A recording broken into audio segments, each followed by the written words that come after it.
Deuteronomy chapter 30, and we're looking at verses 1 through 10 of Deuteronomy chapter 30.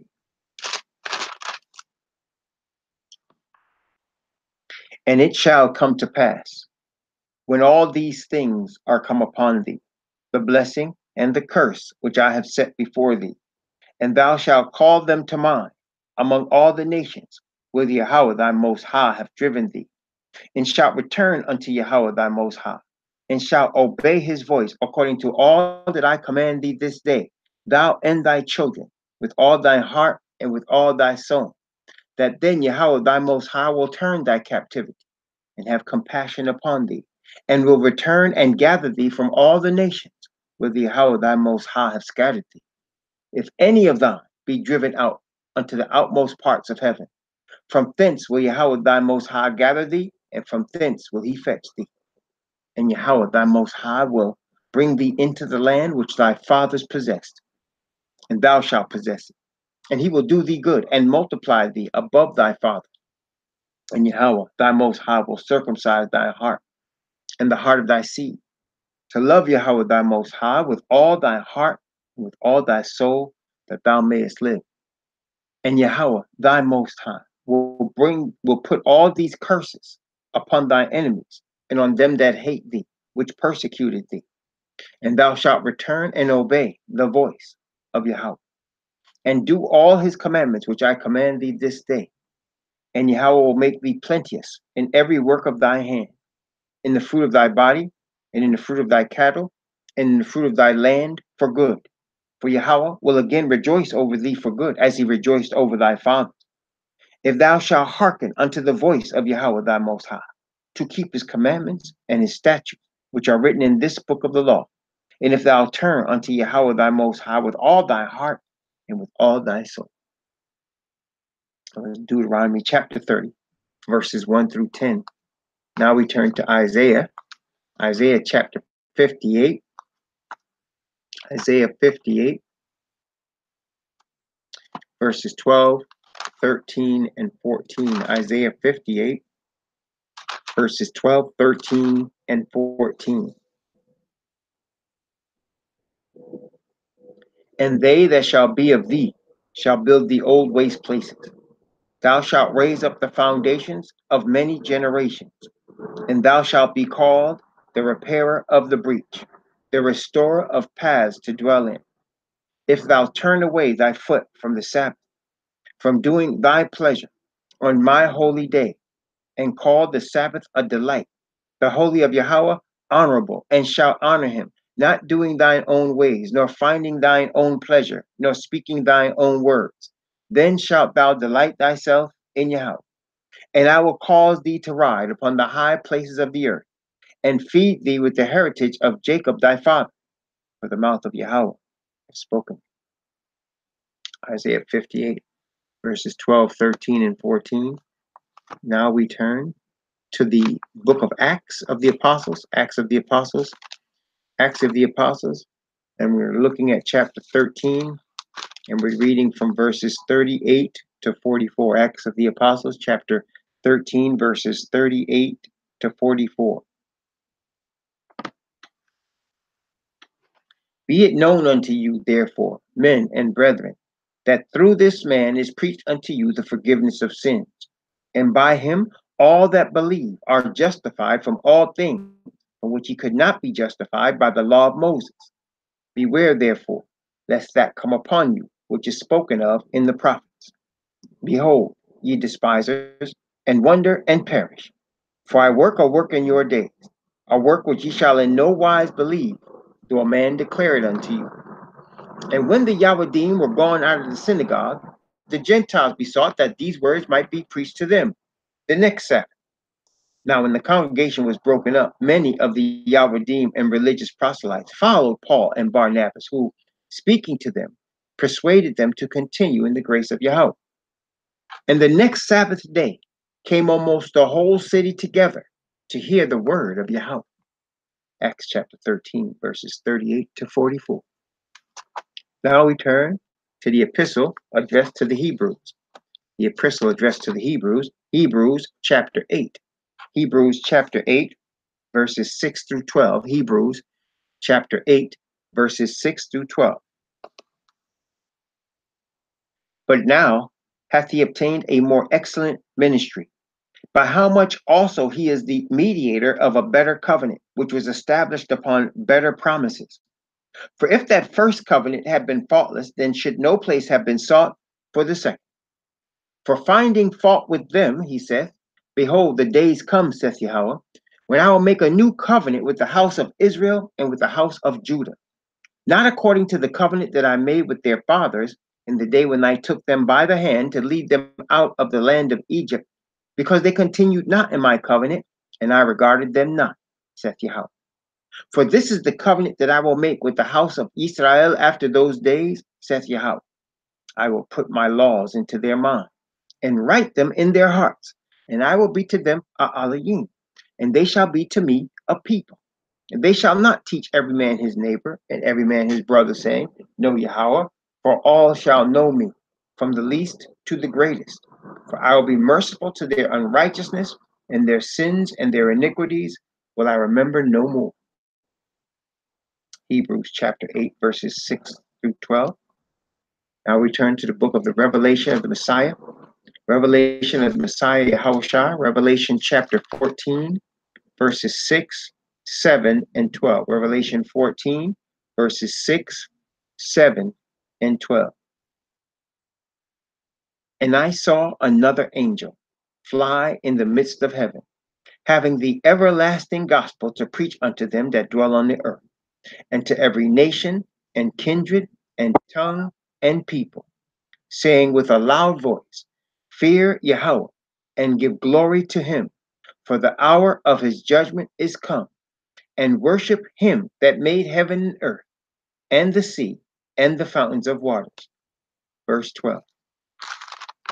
Here is the patience of the saints. Here are they that keep the commandments of Yahweh, and the faith of Yahushua. Revelation chapter 14, verses 6, 7, and 12. Now we turn to Revelation chapter 11, which is the seventh trumpet. Revelation chapter 11, verses 15 to 19. Revelation chapter 11, verses 15 to 19.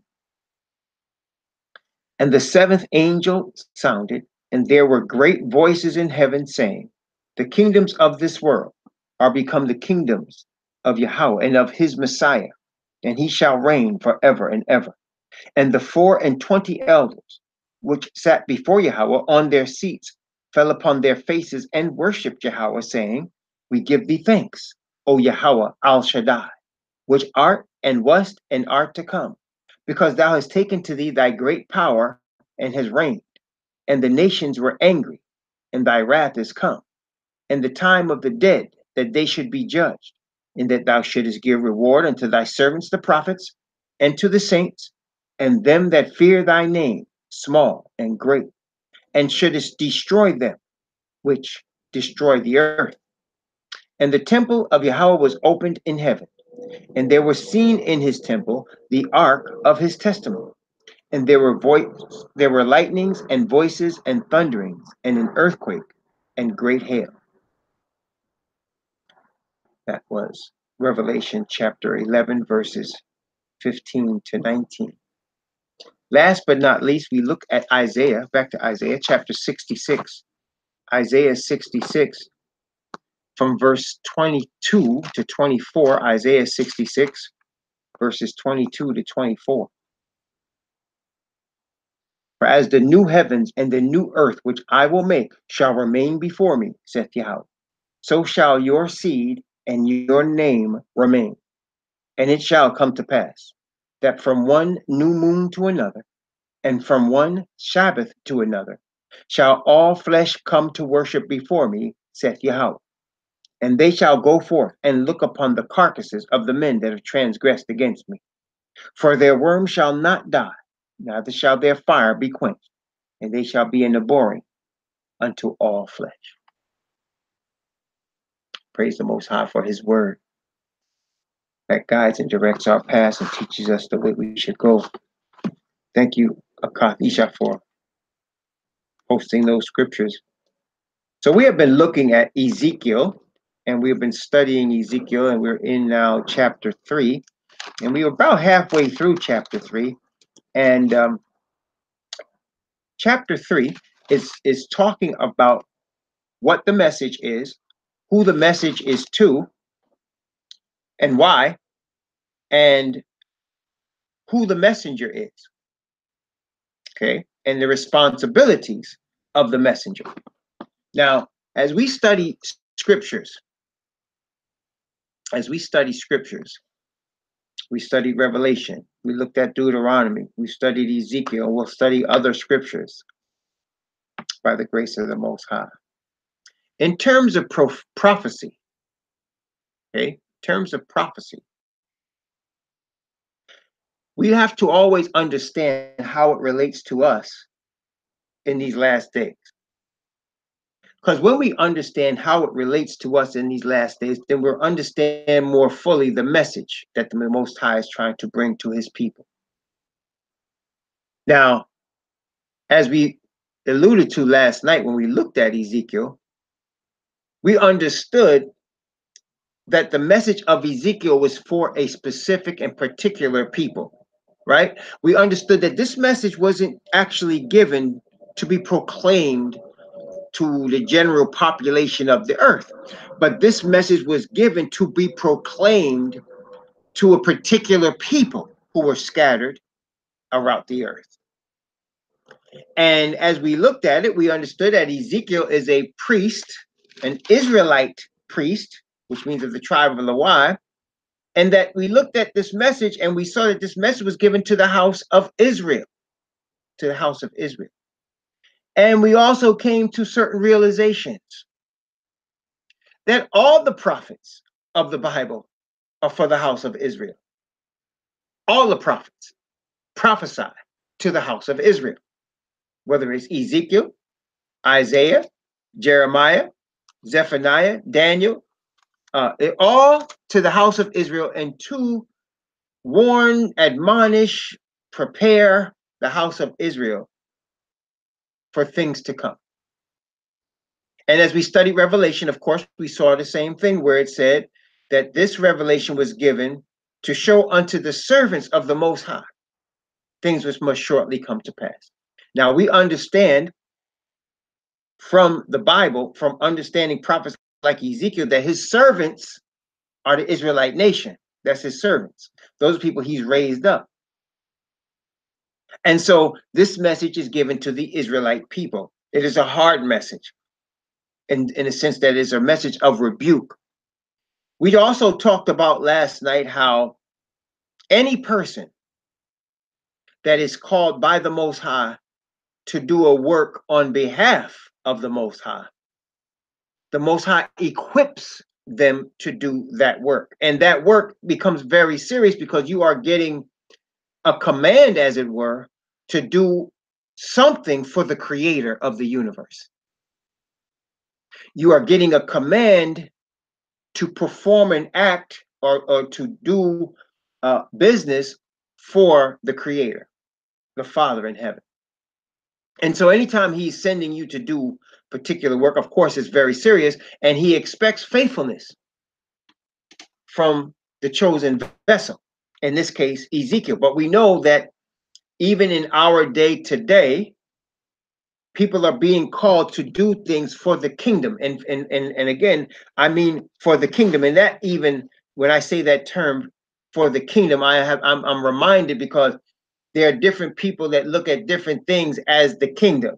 And you've probably heard a number of them. Most of the time, when you hear Christians or so-called people, Christians talk about the kingdom, what they're talking about is accumulating Federal Reserve notes and using those Federal Reserve notes to purchase land and to own things and to build businesses.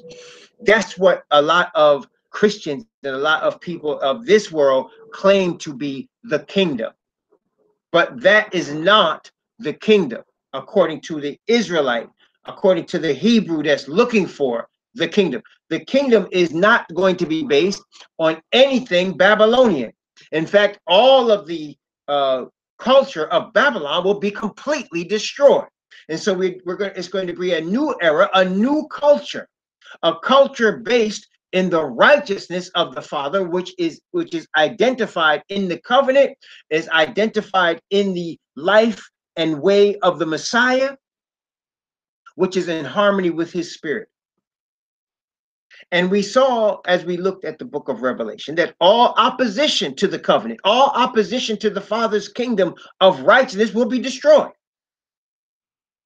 In fact, we're going to see that also in this very book. Because in the Father's kingdom, there's but one God. It's the Father. Everyone worships the one God that's the Father, and everyone keeps the one covenant of truth that the Father gave in the Father's kingdom. See, right now, Satan has taught people that they can be a God. And so you have all types of confusion on the earth with many people trying to gain power and be gods. You have religions that have been established in order to influence people to join it so that it can be the powerful thing, whatever religion it be. And they speak different things, like the Jehovah's Witnesses say something different from the Mormons, say something different from the SDAs. And each of these denominations is claiming to be of a quote unquote kingdom. And they're all talking different things. And as we have studied, they all serve different gods. Because they can't serve the same God, because if they serve the same God, he'd be telling all of them the same thing. So they serve different gods, okay? Because they all are taught different things. Some say this is abominable, some say it's not. Some say that is abominable, some say it's not. Different things. But in the Most High's kingdom, it's going to be with one God. There's going to be one capital city in one capital nation, the Israelite nation. The capital city being the New Jerusalem. The Father and the Messiah are going to be the light of the new kingdom, but David is going to be on the throne in the new kingdom. And the Bible says that all the nations are going to be subservient to that God. They're going to be obedient to that God. They will be partaking of a tree of life which will continue existence forever. The economy of the new kingdom will not be based on Federal Reserve notes. It's going to be based on the earth belonging to the Most High,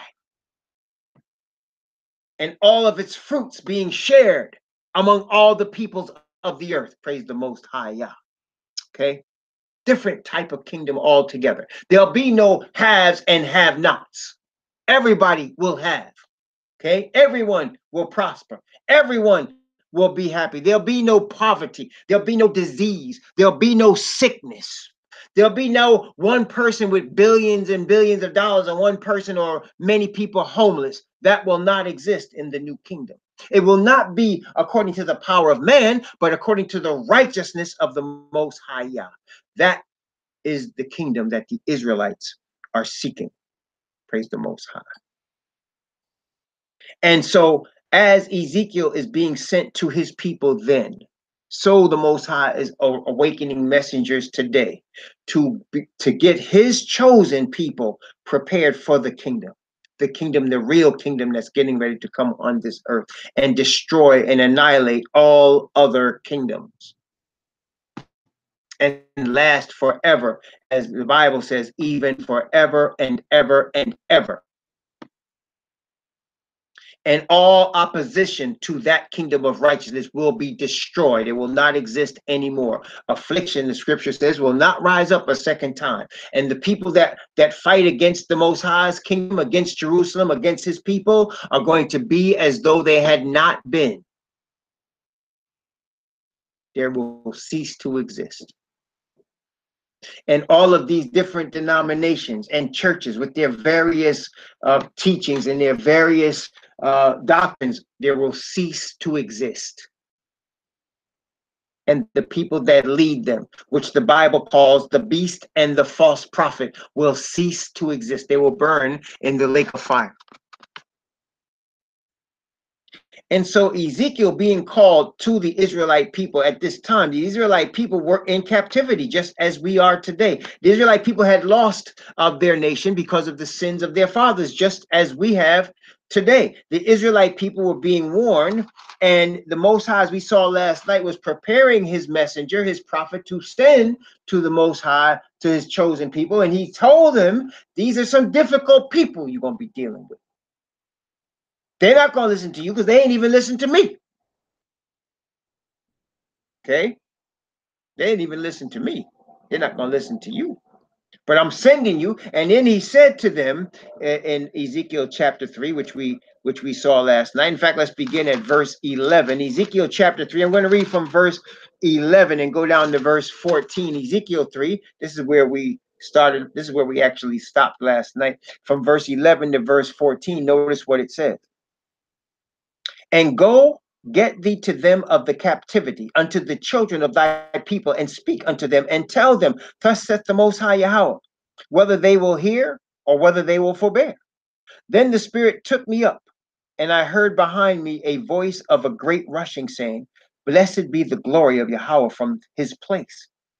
I heard also the voice of wings of the living creatures that touched one another, and the noise of the wheels over against them, and the noise of a great rushing. So the Spirit lifted me up and took me away, and I went in bitterness, and in the heat of my spirit. But the hand of Yahweh was strong upon me. Yes, he had bitterness and heat. Why? Because he ate a book. He ate a book that was filled with lamentations and mourning and woe. It was a sweet book because it was true, but it was bitterness because of what is said and what he was, the message he was going to bear. He was eating the role of the message that was going to be given to the nation of Israel. Brothers and sisters, in the day and age in which we live, we are of the captivity. Let us not forget. You see, brothers and sisters, when our fathers were taken into the Americas and into the Caribbean and into Europe via slave ships, in chains. It was not hard for us to understand at that time that we were slaves. When our fathers were brought here in America and they were sold and they were raped and they were mistreated, it was not hard for us to understand that were slaves. It was not hard to understand that at all. And today, if you take a look, I mean, what's going on is they have this thing called the television. It's a medium. And this thing called the television, this medium, brings forth messages, does it not? And the messages are being received by the people that are looking into the medium. And they portray before us very rich people whose fathers were slaves. They're in entertainment industry. And because of that, we think, that is us captives, that perhaps things have changed. And in fact, some of the slave masters or the children of the slave masters and the oppressors tried to convince us, things are much better for you now. I mean, look at LeBron James. Look at Muhammad Ali. Look at Oprah Winfrey. You guys have made it.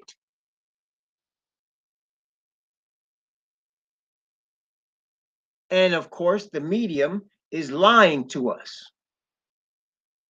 Because for every Oprah Winfrey that's a billionaire, there are millions of us that are suffering. For every LeBron James that can run and jump for the masses and be paid lots of money, there are millions of us that are shot dead, living in prisons or living and suffering in some place of this nation and of the world. And so we're still enslaved and we're still in the captivity. And it makes sense, brothers and sisters. Again, I like to point out, it makes sense. I mean, just think about yourself as a human being.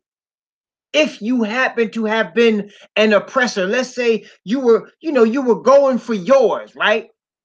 As they say, you were going for yours and you just crushed anyone in your way and you did anything you had to do in order to conquer, and you conquered. And you became powerful and rich and no one could stand before you, right? You'd always have to be looking over your back. Why? Because you'd be afraid that one of the peoples you conquered or some of the peoples you crushed, they might be witnesses that might come back and crush you.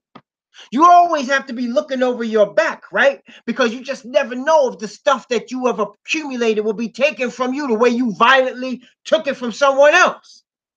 So you always have to be looking over your back and you be scared. I mean, you can't let anybody know you're scared because that's weakness and you can't show that. But you be scared.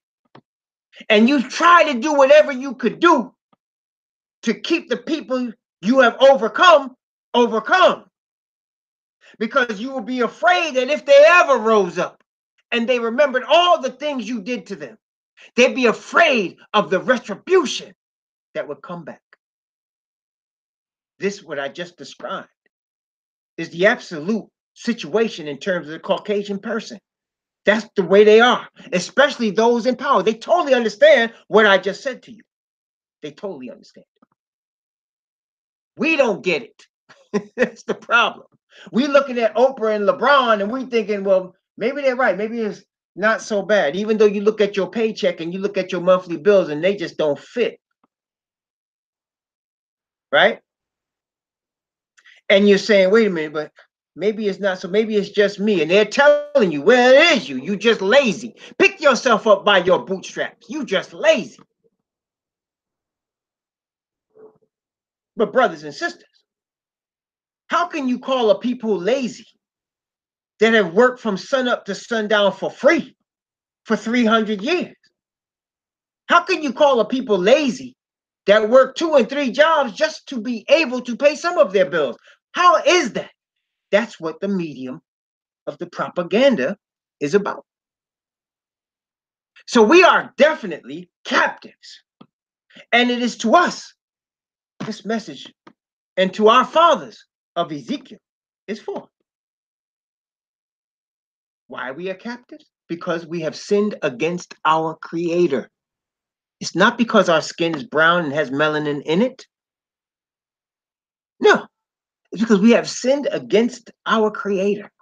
Our fathers have sinned against our Creator. And as we read last night, if we turn back to our Creator, it will not matter what the oppressor does. The Most High will work for us. And as we have shown, and as Ezekiel will show us,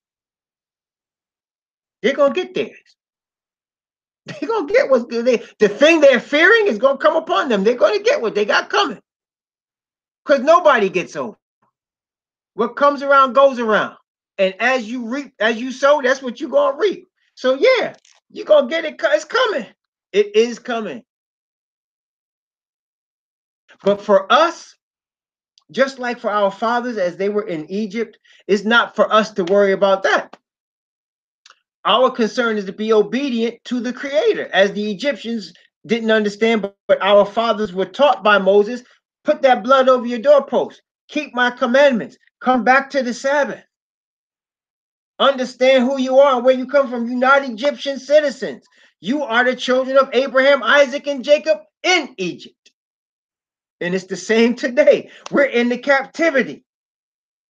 Now, there's some of us that will stubbornly hang on to these nations as though we have a partner, because our fathers did bleed in these lands and they did put their blood in this earth of these lands. But that, again, was because of sin. And we have a land and we have an earth that we're going to inherit. But first, we must be turned back to righteousness. We must be turned back to the covenant of the Most High. And as we talked about last night, I brought that up because that's going to kind of reverberate through as we continue this study of Ezekiel. I wanted y'all to understand clearly that among the Israelites are who? Strangers that dwell among them, right? Strangers. People that have heard of the God of Abraham, Isaac, and Jacob, and heard of his true people and want to be grafted in among them, right? Testing 1, 2, 3. Are you hearing me? There are people like that.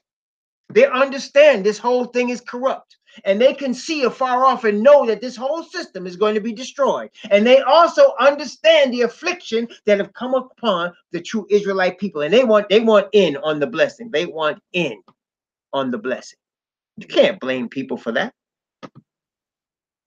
And it's no coincidence. Listen carefully, that the majority, in fact, almost all the people of the Caucasian peoples of the earth, of the sons of Japhet, that want in on this blessing, almost all of them are poor people. People who also have suffered themselves.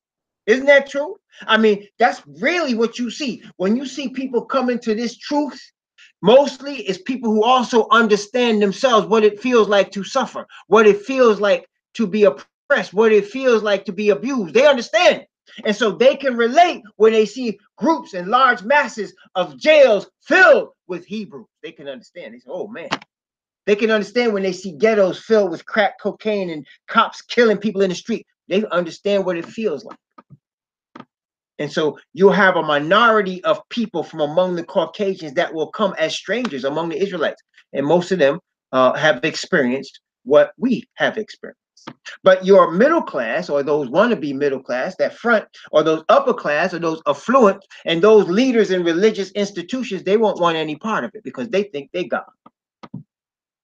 And they think this earth that they created is going to remain as it is forever. They do. And so in doing so, they're acting just like they did in ancient Babylon with Nimrod trying to build a Tower of Babel to defy the creator. And just like them, they're going to be thwarted. It's just not looking that way now because we don't have the money, the power, the influence in Babylon, or we're not supposed to.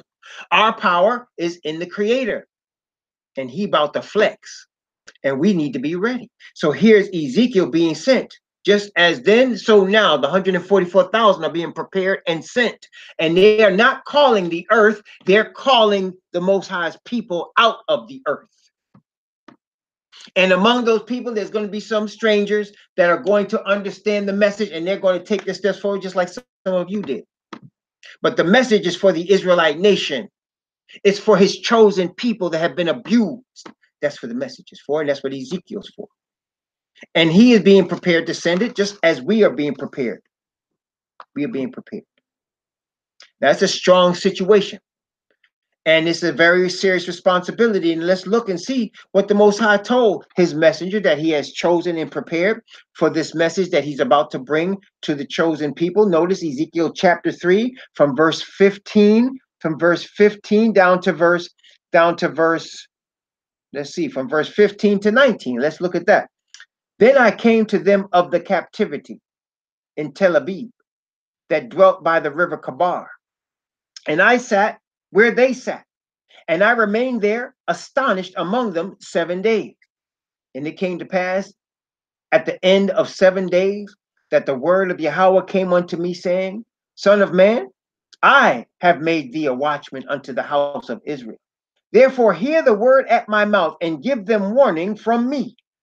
When I say unto the wicked, thou shalt surely die, and thou givest him not warning, nor speakest to warn the wicked from his way to save his life, the same wicked man shall die in his iniquity, but his blood will I require at thy hand. Yet, if thou warn the wicked, and he turn not from his wickedness, nor from the wicked way, he shall die in his iniquity, but thou hast delivered thy soul. Very serious charge. Because, brothers and sisters, the truth be told, there's times when the Most High will give his chosen messenger a message. And the message is hard. And the messenger is reluctant to give the message. I know that sounds, you say, well, why would a messenger be reluctant? Because there's going to be backlash. That's why.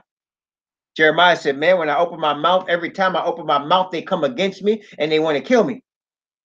So he said, I ain't gonna open my mouth no more. But he said the Most High Spirit and his word was like a fire in my bones, and I couldn't forbear because he was a chosen vessel. Moses was pushed to, the Bible says they pushed him, them Negroes pushed him until he got to the point where he opened his mouth unadvisedly and cost himself from being able to enter the promised land with the rest of the folks. Spoke unadvisedly with his lips. Oh yes. The messengers get pushed. They get pushed. And in this day and age, brothers and sisters, the same thing is happening today. And that's why I can assure you, the 144,000 are not rich people. They are not people who are seen and famous. They are common people that don't have much. And they're used to struggle.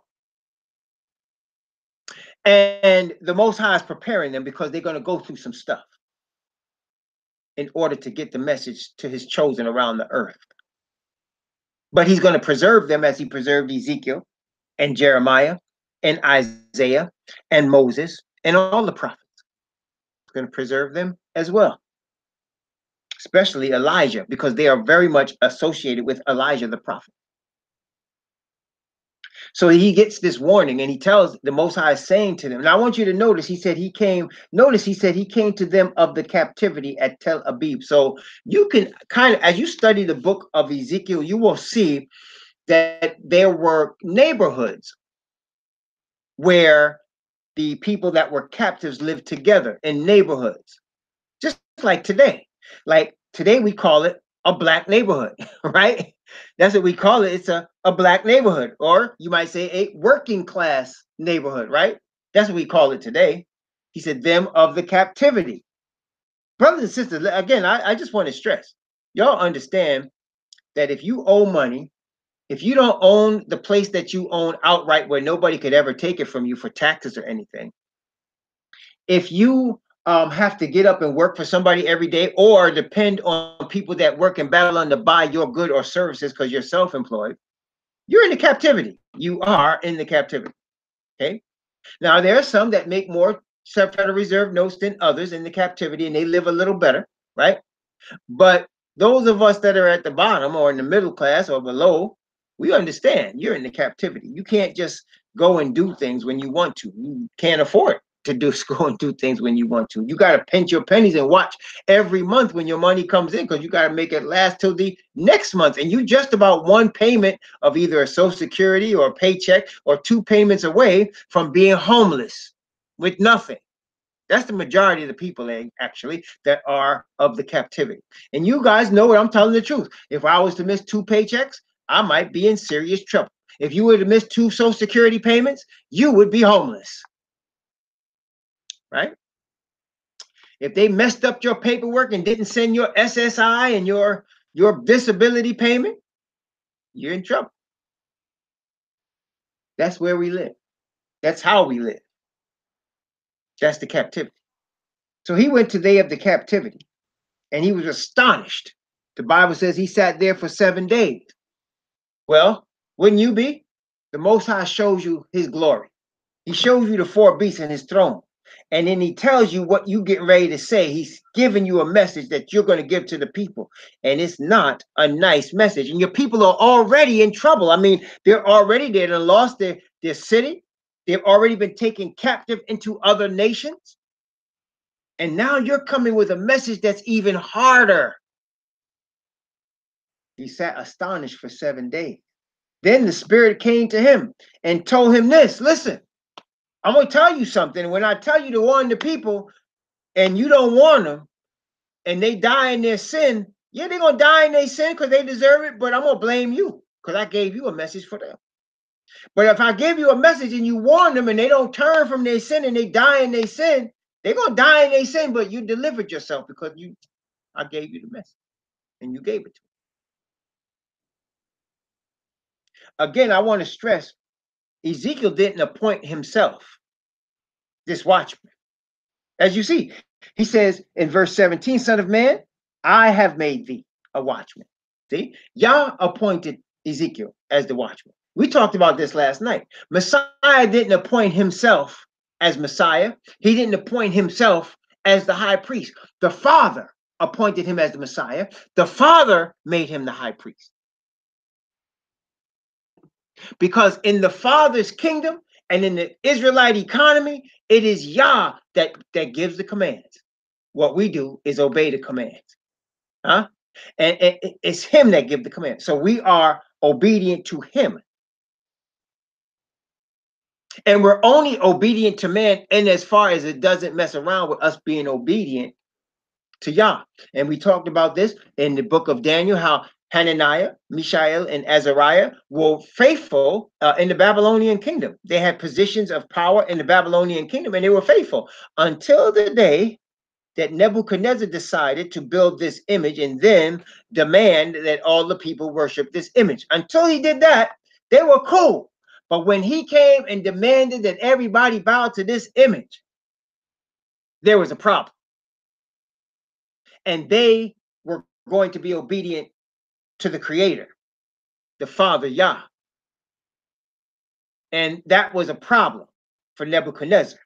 And of course, we know what happened. He tossed them into a fiery furnace and they were delivered. Just so, we also read the book of Revelation, where the Bible says that the beast, which is the Roman Catholic Church, and the dragon, which is the devil, are going to work together to create out of the United States of America, which is the lamb-like beast, a false image, a image of the beast, which is the false prophet. And eventually, brothers and sisters, you and I are going to be coerced and eventually try to be forced into worshiping the false prophet, which means you're going to be coerced into one of these particular religions that are not on a list as a terrorist organization, because they have certain of us on terrorist watch lists. Oh, y'all didn't know that? Well, let me tell you, they do. Terrorist watch lists. Because if you sit up and say it's wrong for a man to sodomize another man, to put his penis where it doesn't belong, that's a hate speech. If you say ain't no such thing as a transsexual, that's a hate speech. And it's going to get more narrow than that eventually. So, brothers and sisters, the image of the beast is already being formed. And unless you're in one of the major religions, we talked about Judaism, Islam, Christianity. If you're in one of them, if one of their established situations that are approved, then you're good, as long as you behave yourself. But if you're not, there's a problem. And they're going to try to, they're already putting people are already by the billions, millions in these religions. And if you withdraw from these religions, people don't know how to relate to you. What do you mean you're not a Muslim? You're not, what are you, a Jew? No, not Judaism? Or what are you? You're not a Christian? What are you? What kind of religion is that? You're a Buddhist? And if you can't name the popular, if you say you're an Israelite or a Hebrew, you can get looked at funny. And it's going to get worse, to almost to the pain of death, believe it or not. So Ezekiel was a watchman to these people. And he was called with a stern message for them. And as we continue going through this book, you're going to see the message is very stern. And the Most High is going to have a stern message for our people today to awaken. To awaken as to who you are. Nope. You're not going to end up being prosperous in Babylon. You may think you are, because you might be able to drive a car that you borrow money for, or live in a house that you owe a mortgage on. You might think you prosper, because you're getting paid large amounts of money that they take a lot for taxes anyway. You might think you prosperous, but no, you're not. And that stuff can go away as quickly as it comes. And this whole system is about to be destroyed, and everything in it. And the only survivors are those that are faithful to the covenant of the Most High YAH, his chosen people. That message that I just said is going to become more and more powerful. More and more powerful. The people are not going to like it, and it's going to cause a lot of trouble. And let me just give you this tidbit. The major opposition of the message of the true Israelite nation will not come from the Caucasian man. It will not come from the Chinese man. It will not come from the Korean man. The major opposition of the message of the true Hebrew people will not come from the Canadian. It will come from the true Hebrew people. Isn't that something? It's amazing, isn't it? It will come from the true Hebrew people. That's your major opposition. Your major deceivers, your major false prophets will be Hebrew people posing as Christians, as Muslims. Your major opposition is going to come from these people. How do I know that? How do I know that? Well, first of all, just on a cursory level, before we get into what really why, on a cursory level, if you just look back at all the movements that have been in the United States of America by Hebrews or so-called African Americans, the people that really have always sparked the problem has always been one of us. They always use us to destroy us. See, Malcolm X was shot down. Now we believe, of course, this was a government orchestrated event. But who actually pulled the trigger? Well, it was some black people that actually pulled the trigger. Okay? The Black Panthers were a political organization that were organizing in poor neighborhoods to help uplift poor people, particularly black people, who were mostly the poor people, but all poor people of all colors. And all of their leaders were either exiled, murdered, or else, except for one or two. And there's still a lot of them in jail.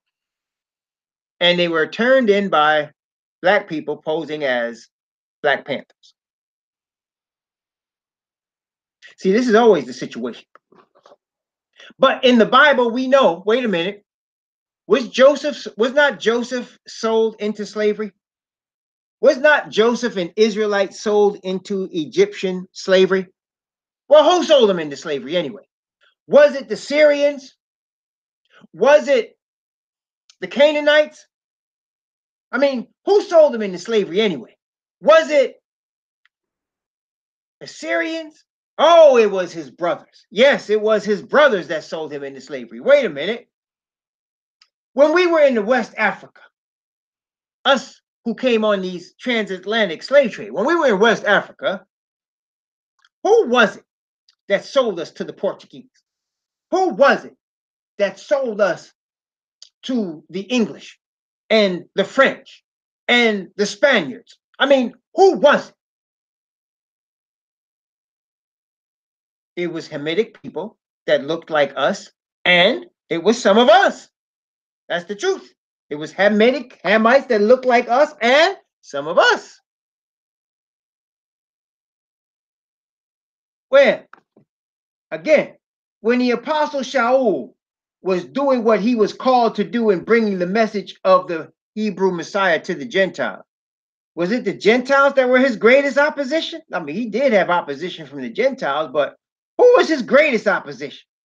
It was the Yahudim, following him from city to city, trying to get him killed. When the Messiah was bringing forth his message from the Father of salvation in himself with the Father, when the Messiah was performing miracles of raising the dead and healing all villages, who was it that turned the Messiah in? Who was it that arranged for the Romans to have him? It was his brothers, the Israelites. So, with these examples, these cloud of witnesses, and I could give you more, but this cloud of witnesses that we have, we already know where the problem is going to come from. You see, brothers and sisters, we understand that the governments of the Caucasian, the oppressor, they're going to do everything they can to stop us. They really are. But they are powerless against the Father's Spirit. The only way they can stop us is if we stop ourselves. And we only stop ourselves if one of us fools us. Testing 1, 2, 3. Are you hearing me? That is why they always use us to deceive us. So the logical question would be asked, how do we avoid being deceived by our own people? Since we know where it's coming from, how do we avoid it? Well, number one, we must know the truth of the Father for ourselves in our own experience. See, brothers and sisters, this is not when even like when Moses' day, when a million people followed Moses. This is not even like that. This game is much more intense. Remember, we're coming into a time of trouble such as never was since there was a nation, because the stakes are high. Satan knows, Asatan understands that his very existence depends on what's getting ready to happen right in the next few years. He understands that. And as we stated earlier, the oppressor understands how he has gotten all his gain, and he can see it slipping from him, and he's going crazy, and he's trying to stop it. And the Bible shows us that it's through the religious power combined with government that he's going to be able to control the masses of people, and that's exactly what's going on. So we must know the truth for ourselves. And somebody would say, well, I'm not a theologian. How would I know the truth? Let me ask you all a question. And I really, please, testing 1, 2, 3, I'd like an answer to this question. Please answer this question. How do you know the truth that you know right now? How do you even know that it's true? How do you know what you believe is true? How do you know if what you're believing is the truth? How do you know it? How do you absolutely know it? Y'all have to think about that one. Y'all got to think about that. How do I know what I believe is true? I mean, how do I absolutely know it? Because you really do need to. Oh, thank you. Thank you, Akah.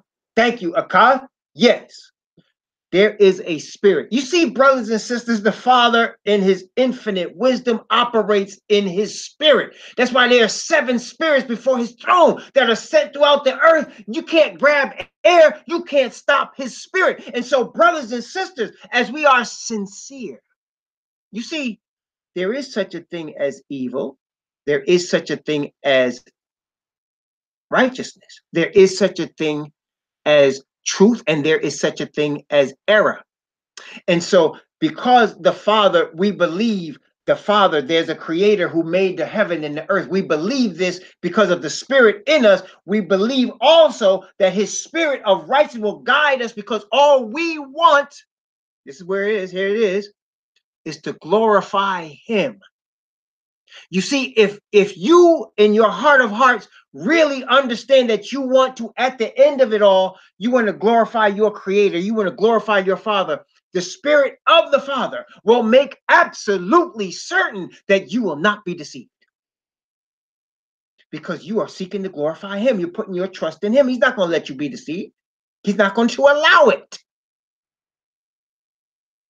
Now, if you have a different agenda, if somehow you want to be exalted, if somehow you want to be the oppressor, if somehow you want to control people and have disciples, no, that's a whole different thing. So be careful of your wants and desires. Be careful of what your aim and purpose is in this life. Be careful. Because if your aim and purpose is off, if it's not within the spirit of righteousness, you can be deceived. Messiah looked at Peter. He looked at him and he said, Kapha, Satan has desired you, that he may sift you as wheat. But I have prayed for you that your faith fail not. And when you're converted, strengthen your brethren. That's how easy it is without the truth and spirit of righteousness. It's easy for him to deceive us as sifting wheat. Very easy. But Messiah has prayed for Kapha, commonly known as Peter. And you remember, Messiah prayed for you and I. If we desire to be one with the Father and one with the Messiah, he said he's prayed for us also. John 17. So that all we need is a sincere desire to bring glory to the Creator. That's really it, brothers and sisters. Listen carefully. If you have a sincere desire to bring glory to your Creator, to glorify him, he's going to put upon you his spirit of righteousness to cause you to do that. And you will not be deceived. And what's going to be hard for us to take is the masses of us that are going to be deceived because we have another desire. And you're going to look at people that you knew and you're going to say, man, I thought they loved the Most High. I thought they loved the Creator. I thought they wanted to serve him the way I did. How is it they're being deceived? Because really they didn't love him the way you thought they did. Really, their desire wasn't what you thought it was. They had a desire to serve themselves in some capacity, and it ended up causing them to receive deception. If your motives are pure, if there's purity in the honor and glory of the Father, you will not be deceived.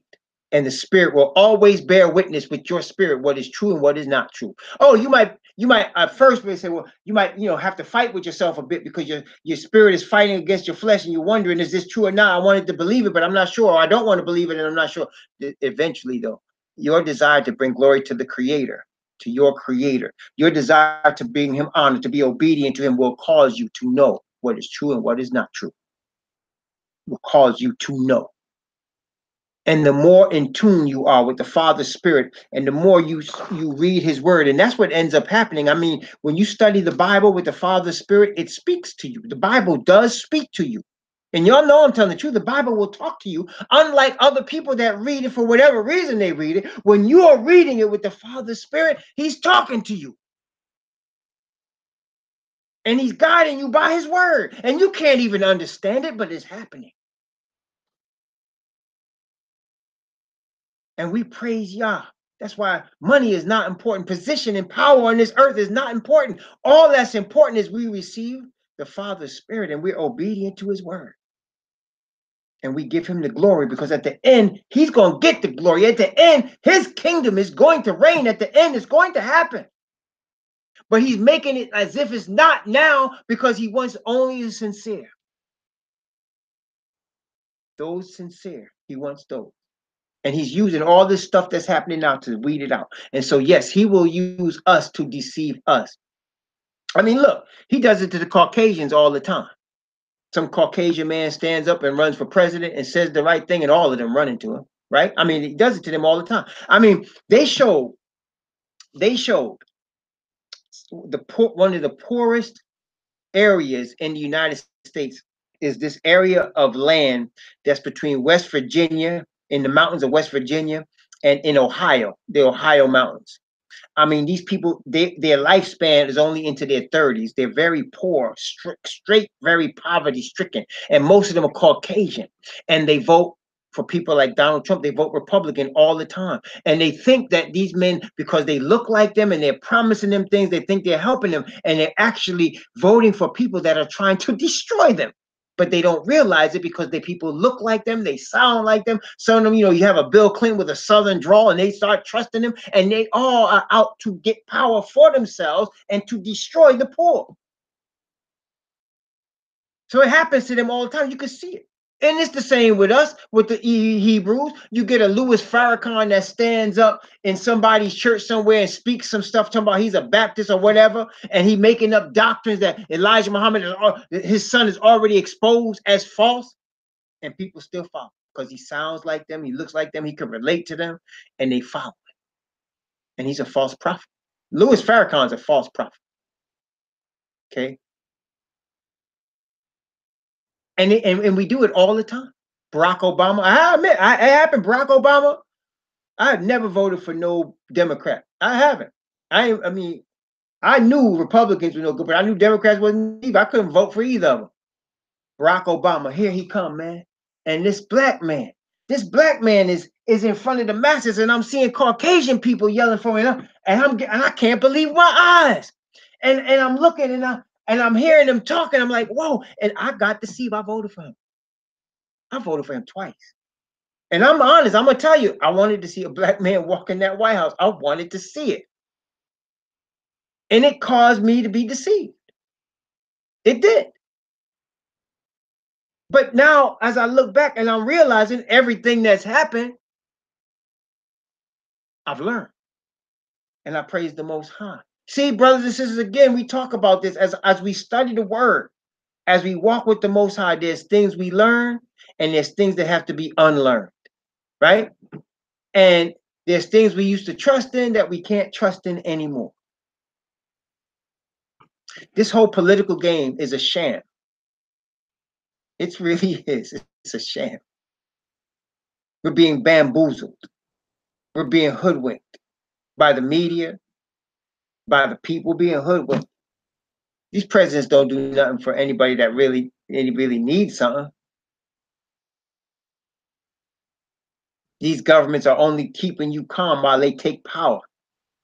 And as we've studied the Bible, there's religious power behind it, because Satan wants to be worshipped, and he's got the world worshiping him through these religious powers, through the Roman Catholic Christian churches, and through Babylon, and through Judaism, through Islam. He's got him worshiping him.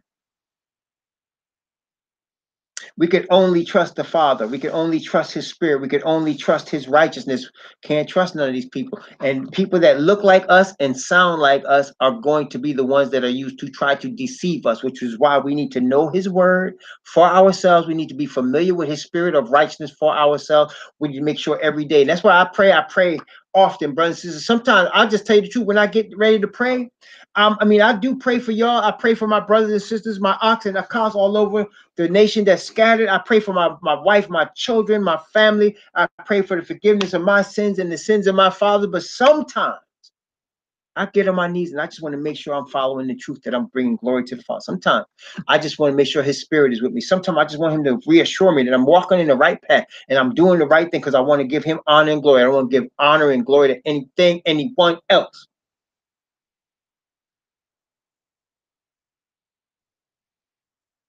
And I got to keep reminding myself, these people are fooling me. They're trying to deceive me out here. I got to keep focused on the truth, on the word. Keep my eye on the real and never mind the counterfeit. Because everything on this earth is being shaken, brothers and sisters, and the shaking is going to get worse. It's going to get worse and worse. And if you can be shaken out the truth, you're going to be. If you're going to be able to hang on to the truth, you will. And that's what's going on, brothers and sisters. That's what's going on.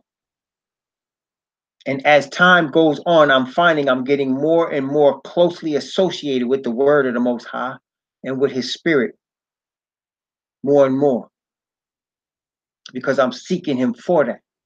And I admonish you, seek him for that. He will never leave you nor forsake you. He will not allow you to be deceived if you're sincerely seeking to give him the glory. He will not allow you to be deceived. But some things are just so unbelievable that we're looking at, that we're seeing. It's just amazing. So I got to keep getting on my knees and making sure the Father leads me in the path of righteousness for his name's sake. And I ask that you do the same. Because brothers and sisters will be united by the Father's Spirit. He's what's bringing us together. Okay? We don't have to force unity, as some of these brothers are doing. I believe some of them are government agents also trying to force unity. The Father's Spirit will bring unity among us. But we must first be connected with the Father.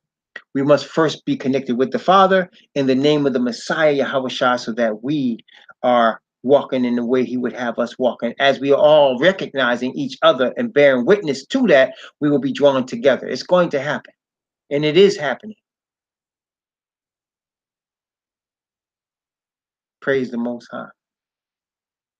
So the watchman, the messenger, is warned. He's warned that if he doesn't bring the message that he's been given to bring, people who are lost because they didn't hear the message that he had ordained for them to hear, their blood's going to be on the watchman.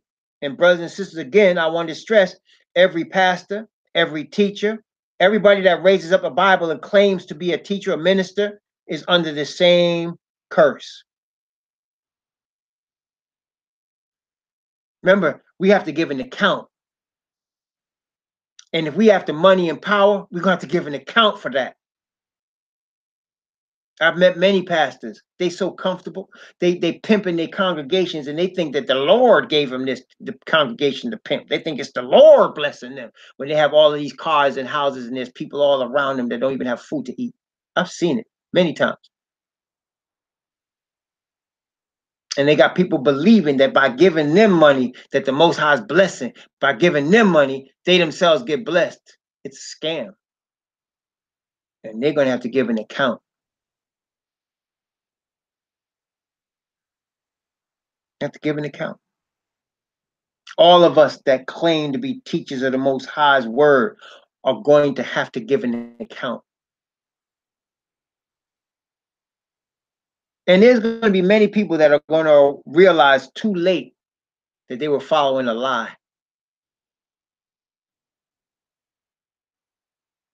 And following liars. Notice again, Ezekiel chapter 3. Ezekiel chapter 3 from verse 20 down to verse 21. Ezekiel 3:20 to 21. Again, when a righteous man doth turn from his righteousness and commit iniquity, and I lay a stumbling block before him, he shall die. Because thou hast not given him warning, he shall die in his sin, and his righteousness which he hath done. Listen to this now. His righteousness which he has done shall not be remembered, but his blood will I require at thy hand. Nevertheless, if thou warn the righteous man, that the righteous sin not, and he does not sin, he shall surely live, because he is warned, and thou hast delivered thy soul. Yes. Notice this one part though. He said, all the righteousness that he did shall not be remembered. Now that sounds hard, right? Like somebody might say, well, this brother went to church for 30 years. He's been going to church faithfully for 30 years. And he got killed the other night. Why he got killed? Because he was messing around with so-and-so's wife, and so-and-so walked in the house and shot her. Now, all them 30 years in church are not going to be remembered. What's going to be remembered is what happened on that night when he was with somebody's woman he wasn't supposed to be with. Huh? You say, man, that's like a tightrope, isn't it? Nope, it's not. I'll tell you why it's not. Brothers and sisters, we have to honestly believe the Father's power to keep us from sin. And we have to experience it for ourselves. I know I have, and I want to tell you, it's real. It's real. When you ask the Father for his spirit of righteousness to take possession of you, you don't just happen to fall into sin like that. You don't just happen to run across some scantily clad woman that turns you on to the point that even if she's married, you're going to be with her, or some man or some situation that you're not supposed to be stealing or whatever you're doing. You're just not going to run into that. You got to contemplate. And he's going to put up barriers to stop you because you've asked him. By his spirit, he's going to keep angels going to try to stop you. So it ain't that easy to just turn from the Most High. His spirit will keep you because you've asked him to. Are you hearing me? Testing 1, 2, 3. Y'all feeling that? You can't just turn. So that's why if you go against him, after you've been asking him to take his spirit and cover you, after you've been asking his spirit of righteousness, after you've been seeking to bring him glory, you can't just turn and go into sin like that. It's just not like that. That's why the Bible actually says, this is why it says in 1 John, notice 1 John, and this people don't understand this, and they try to interpret it different ways, but it says what it says because it's true what it says. Notice in 1 John chapter 3. 1 John chapter 3. I'm going to read 1 John chapter 3. I'm going to begin at verse 1, and I'm going to go down from verse 1. I'm going to go down to verse 9. 1 John chapter 3 from verse 1 to 9. Behold, what manner of love the Father hath bestowed upon us, that we should be called the sons of YAH. Therefore the world knoweth us not, because it knew him not. Beloved, now are we the sons of YAH, and it does not yet appear what we shall be, but we know that when he shall appear, we shall be like him, for we shall see him as he is. And every man that hath this hope in him purifieth himself, even as he is pure. Whosoever committeth sin transgresses also the law, for sin is the transgression of the law. And ye know that he was manifested to take away our sins, and in him is no sin. Whosoever abideth in him sinneth not. Whosoever sinneth hath not seen him, neither known him. Little children, let no man deceive you. He that doth righteousness is righteous, even as he is righteous. He that committeth sin is the devil. For the devil sinneth from the beginning. For this purpose the Son of YAH was manifested, that he might destroy the works of the devil. Whosoever is born of YAH doth not commit sin, for his seed remaineth in him. He cannot sin, because he is born of YAH. See? The Most High will keep you. It's not us stopping ourselves from sinning. It's the Spirit of the Father keeping us from sin. There is a difference. When somebody's trying to stop themselves from sinning, they are fighting with their flesh. When somebody's being kept from sinning, they are connecting with a spirit. Are you following me? Testing 1, 2, 3. So when we connect with a spirit of righteousness from the Father, he will keep us from doing that which we shouldn't be doing. He will keep us. And little by little, he will mold us into the image of his Son, Messiah, Yahushua. because the Bible does say he is the firstborn among many brethren. So he covers us with his robe, and inside the robe, he causes us to grow in his spirit so that we fill out the robe.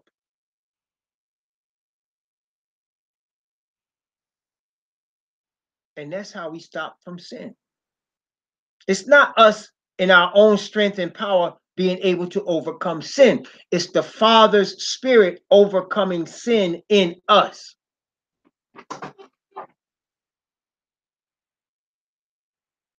See?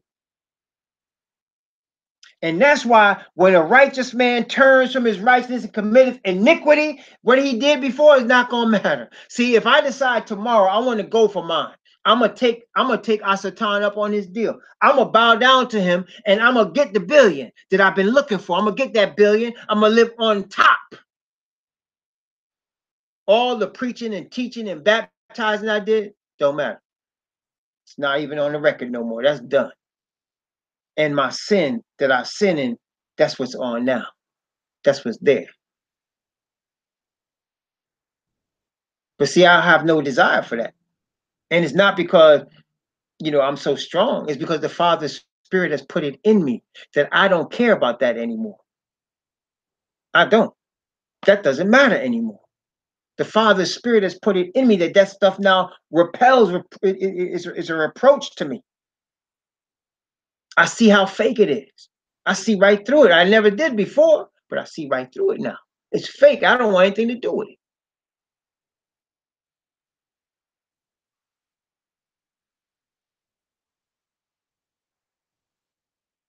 But see, it's because of the Father's Spirit. That's why don't be surprised all of a sudden, you see a Jimmy Falwell or a governor or somebody that you thought was so squeaky clean, and you find out that the man is having sex with another man. You say, man, oh, he just sinned. He just fell. No, that's what he been doing. You just now saw it. You know what I'm saying? You just saw it. That's all. And because people like to worship people get disappointed when they see their heroes become perverts. They just didn't realize they was always perverts.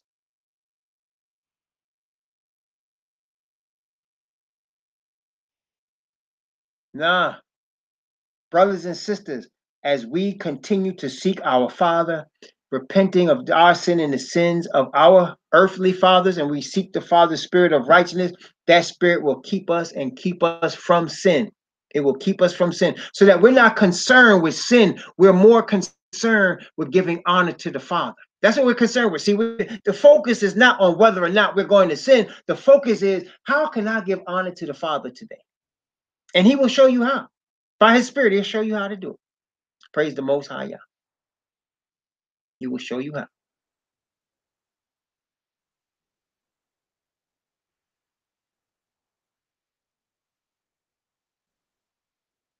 Let us continue. Ezekiel chapter 3 from verse 22 down to verse 27. Ezekiel chapter 3, 22 to 27.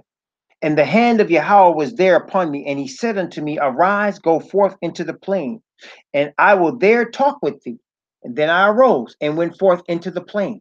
And behold, the glory of Yahweh stood there, as the glory which I saw by the river Kabar. And I fell on my face. And the Spirit entered into me and set me upon my feet and spake with me and said unto me, Go, shut thyself within thine house. But thou, O son of man, behold, they shall put bands upon thee, and shall bind thee with them, and thou shalt not go out among them. And I will make thy tongue cleave to the roof of thy mouth. Thou shalt be dumb, shalt not be to them a reprover, for they are a rebellious house. But when I speak with thee, I will open thy mouth, and thou shalt say unto them, Thus saith the Most High Yahweh. He that heareth, let him hear. He that forbeareth, let him forbear. For they are a rebellious house. I'm going to stop here. I'm not even going to go into this. I'm going to stop here and continue this in the part 2 because there's a lot here, and I want to go into chapter 4 as well. So let's stop here. Let's have a word of prayer right here, and we'll go into this. We'll let that